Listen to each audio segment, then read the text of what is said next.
ఈరోజు నేను మార్కాపూర్కు వచ్చినప్పుడు మీ అఖండ స్వాగతం చూస్తున్నాను, మీ అభిమానం చూస్తున్నా. ఎన్నోసార్లు మార్కాపూర్ వచ్చాను కానీ చరిత్రలో ఎప్పుడూ చూడని అభిమానం మీ దగ్గర నుంచి ఈరోజు నేను చూస్తున్నాను. మొన్న ఎన్నికల్లో అఖండ విజయాన్ని సాధించి పెట్టారు. నేను ఎన్నికల కంటే ముందు మీ అందరికీ ఒకే మాట చెప్పాం, రాష్ట్రం నష్టపోయింది,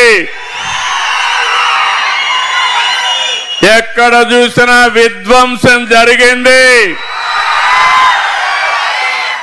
మళ్ళీ పునర్నిర్మాణం చేయాలంటే, పూర్వ వైభవం రావాలంటే మీ అందరి సహకారం కావాలని ఆ రోజున మిమ్మల్ని కోరాను.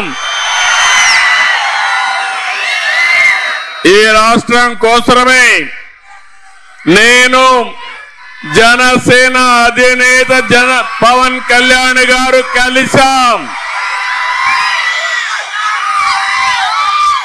ఆ తర్వాత ఎన్డీఏ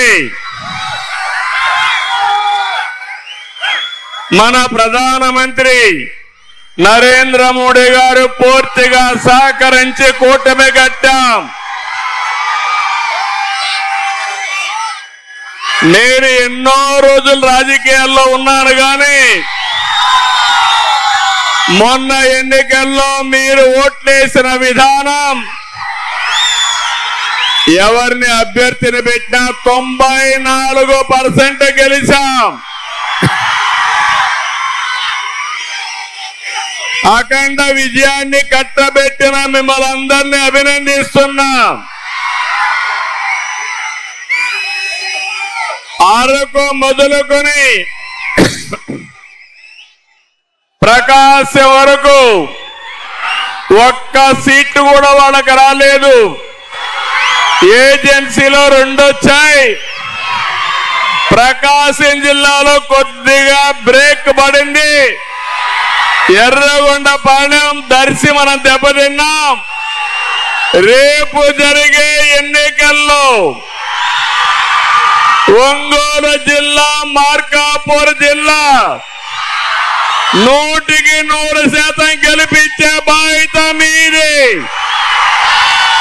సిద్ధమా తమ్ముళ్ళు అడుగుతున్నా, ఆడబిడ్డలు సిద్ధమా అని మిమ్మల్ని అడుగుతున్నా. నేను ఈ రోజు మీ దగ్గరకు వచ్చింది మాటలతో రాలేదు.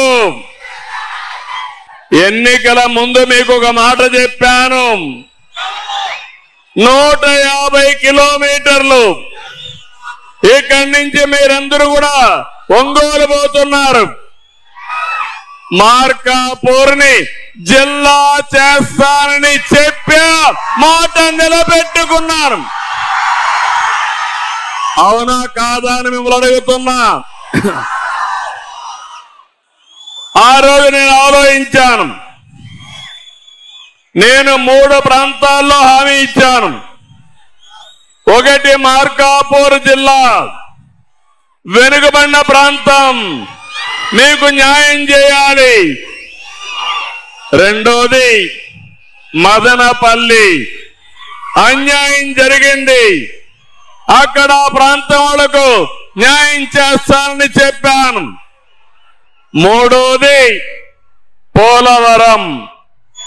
పోలవరం ప్రాజెక్టు వల్ల రాష్ట్రానికి పూర్వ వైభవం వస్తుంది. పోలవరం రాష్ట్రానికి జీవనాడి. అక్కడ నష్టపోయిన వారి కోసం పోలవరం జిల్లా ఇస్తానని చెప్పాను. ఈ 3 కూడా జిల్లాలుగా చేసి మళ్ళీ మీ దగ్గరకు వచ్చాను. మీరందరూ ఆనందంగా ఉన్నారా అని మిమ్మల్ని అడుగుతున్నా.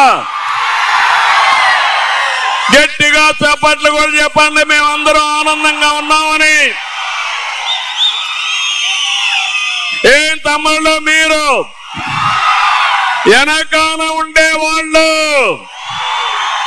బయట ఉండేవాళ్ళు, ఇండ్ల దగ్గరుండే వాళ్ళు. రెండో వరం, 3 వరాలతో వచ్చాను నేను మీకు. రెండో వరం, 30 సంవత్సరాల కంటే ముందు 96 మార్చి 5వ తారీఖున నేను ఈ ప్రాంతానికి టూర్ వచ్చాను. మీ కష్టాలు చూశాను.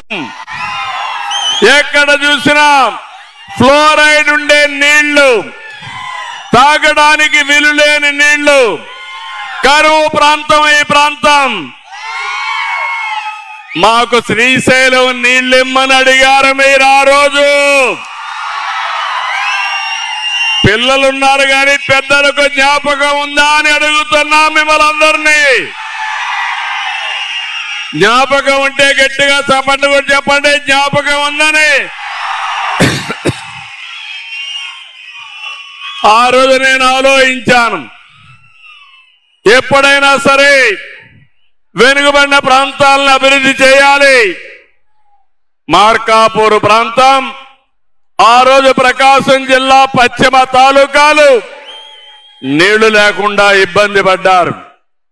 అందుకే నేను హామీ ఇచ్చాను, భూమి పూజ చేశాను, ఫౌండేషన్ వేశాను. అది వెలిగొండని మరొక్కసారి మీ అందరికీ విజ్ఞప్తి చేస్తున్నా. తమిళు అప్పటి నుంచి ఆ పని ప్రారంభమైంది. 30 ఏళ్ళు మళ్ళీ భగవంతుడు నాకే అవకాశం ఇచ్చాడు.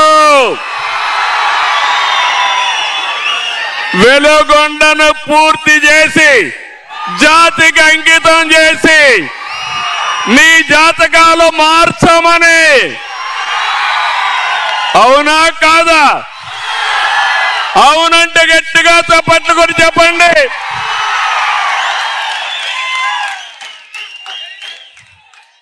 నేను ఒకటే ఆలోచించాను, కష్టాల్లో ఉండే రైతులను ఆదుకోవాలి, పేదవాళ్ళకు అండగా ఉండాలి, అందరితో సమానంగా మీ జీవన ప్రమాణాలు పెరగాలని ఆలోచించాను.